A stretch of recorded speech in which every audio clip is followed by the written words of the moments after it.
So we're ready for the news. The country's magistrates and judges, they have described as damaging the judicial corruption expose, which saw several members of the judiciary being indicted for taking bribes. The investigative piece released by Anas Aremeyaw Anas back in 2015 captured some judges on video and also in the process negotiating and subsequently receiving bribes. 3 years after the expose, the Association of Magistrates and Judges of Ghana say their dignity and value has been diminished in the eyes of the public, insisting the public screening of the documentary should have been refused. Well, the president of the association, Justice Senyo Jamafe, however, admits that the situation was not handled professionally, with the association shooting itself in the foot. Speaking at this year's annual general meeting, Justice Senyo Jamafe also highlighted the appalling conditions under which members of the judiciary have had to work and called for the amendment of the law so that gratuities would be paid at age 60 years instead of 70. We are told the delay in getting our retirement benefit now is a bit shortened and much improved. We thank the service and management for establishing a desk at the head office for retirees. However, Mr. Chairman, why should I grow to 70 years before I'm paid my gratuity? Of what use would that money be to me at that age? We have examples of some of our retired colleagues who passed on just after receiving their payments. We are thinking the law be amended so that at 60 years, a percentage of your gratuity be paid to you. At 65, another percentage. So you can use the money to prepare yourself for retirement.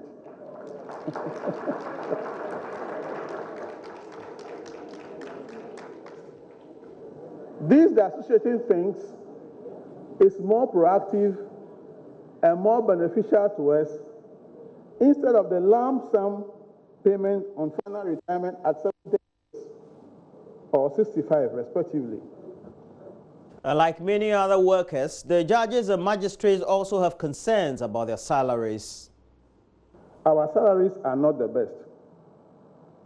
I'm happy the Committee on Emoluments has been set up and working on it, so I will not talk about that.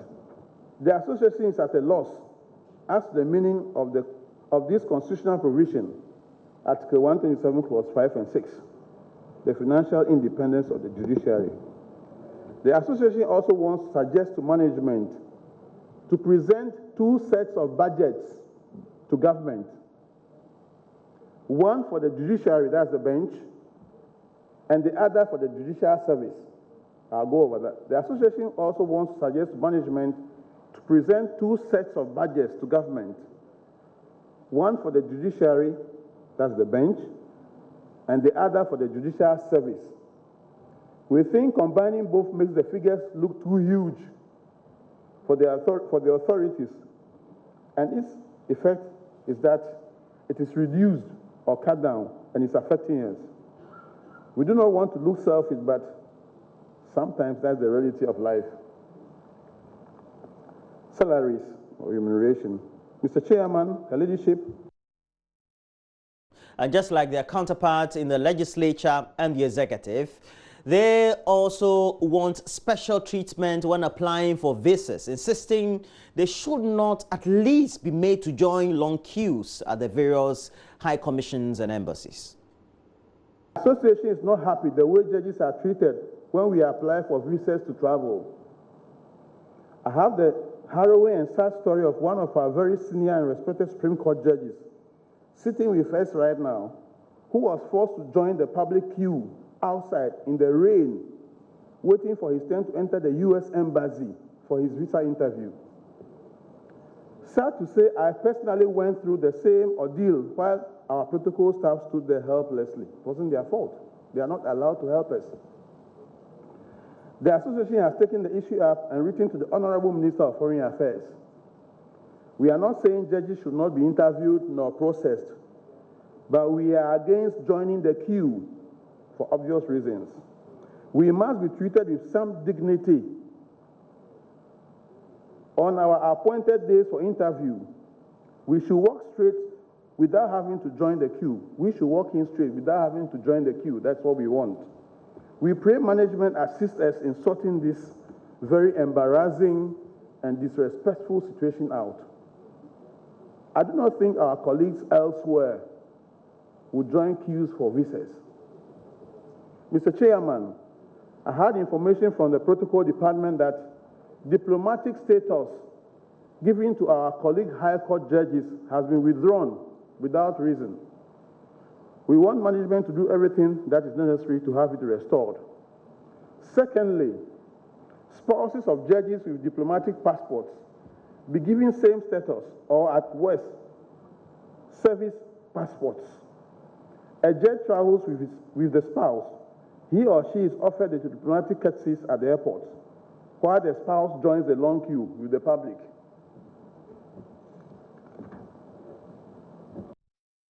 Now let's move on. The Africa Center for Energy Policy is predicting that Ghana will not be able to repay the $2 billion barter agreement with China if it relies solely on revenue from the proposed integrated aluminum industry. And this is contained in paper by ASEP that analyzes the plan as put up by government over the Sino-Hydro deal. Parliament, in July 2017 approved the agreement between Ghana and Sino-Hydro Corporation Limited for the construction of priority infrastructure projects in the country. As a result, the country will be required to pay for the infrastructure with refined bauxite. But ASEP in his analysis says this is not possible. There's more in the following report by Joseph Akablay. Discussions on the barter deal has so far centered on whether it will add on to Ghana's debt stock and its impact on the Itiwa forest, which contains large deposits of bauxite. The forum, organized by the Natural Resources Governance Institute and ASEP, seeks to assess whether government will be able to repay the $2 billion. Executive Director of ASEP, Ben Boachi, says the industry on its own cannot repay $2 billion. Environment, even digging deeper into the fiscals to actually see where we need to pull the plugs on institutions, on the tax system, because else we may end up not even getting what we are projecting to get if the systems remain the way they are. So there is a lot that we can continuously engage on. Non-governmental organization Arocha Ghana is concerned about the environmental impact. I mean, it's a legitimate right of the country. It's a mineral resource, and once there's opportunity, and when we show due diligence, we have every right as a country to tap it. The question is, and that is what Ben also raised, are we really ensuring due diligence and respect of really going for this bauxite development? That is something that all of us should reflect on. And I'm happy your presentation shed some light on some of the key issues. The profit margins, the royalties, the financial detail. I mean, this is something so far we've not had the government angle in terms of putting this information out there for people to adequately engage. It looks like we said, okay, there's bauxite, there's money, we're just working on that. But economist Professor Godfred Bokpin wants Ghana to be cautious in dealing with the Chinese government. So I believe the reason is because civil society, the likes of Ben and the others, actually raised the bar at the early stage. So we are able to open that box and then look at them critically. I think from the analysis, it's quite sound. I believe that I don't have the slides to actually do my own independent calculation, but from what it has followed, resonates well with me to some extent in terms of our ability, first of all, to draw down that facility. ASEP says it has so far been unsuccessful at getting government officials to engage on its findings. In other news, the National Commission on Civic Education is calling for an all-inclusive process as the country prepares for the December 17 referendum to set the tone for the election of MMDCEs. Chairperson for the Commission, Josephine Nkrumah, is advocating women and the physically challenged play active roles in the process, expected to devolve power to the local level. At public conversation on the benefits and reforms of electing MMDCs, the NCC boss called for the full participation of Ghanaians to ensure a 40% turnout is achieved, and out of that 40, a 75% yes vote for the process. Meanwhile, there's also a swell of public opinion and support from several civil society groups and stakeholders to ensure there is enough education ahead of the process. Komla Adom has more.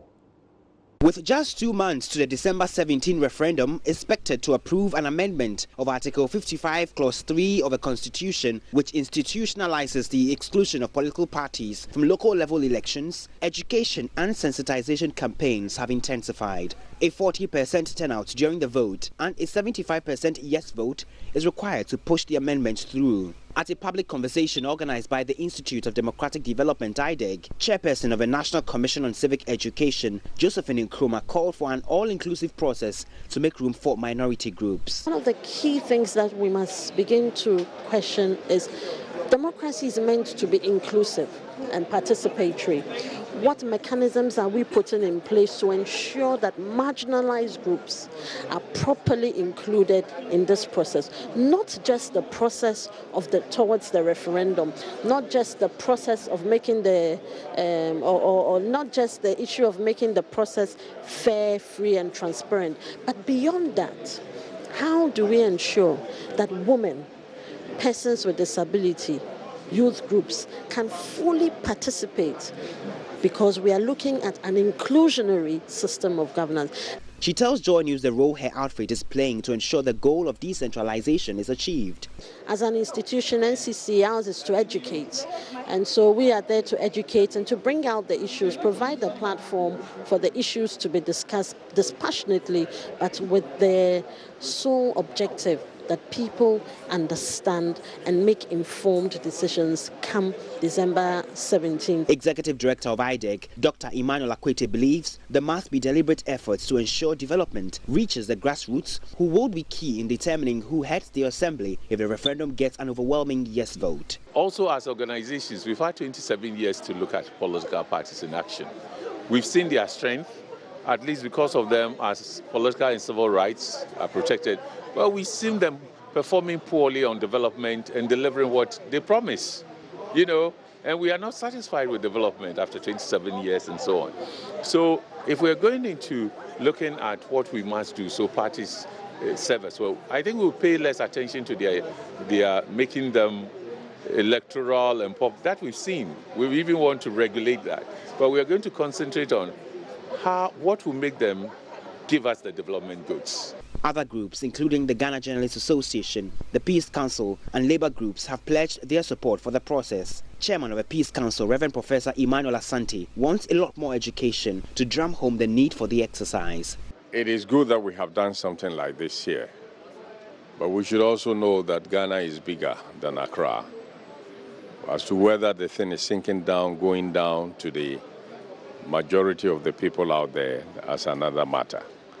So as far as I'm concerned, I think the NCCE has a lot of responsibility in this matter to ensure that people are well educated, they know what the issue is about, so that they can go out there and vote.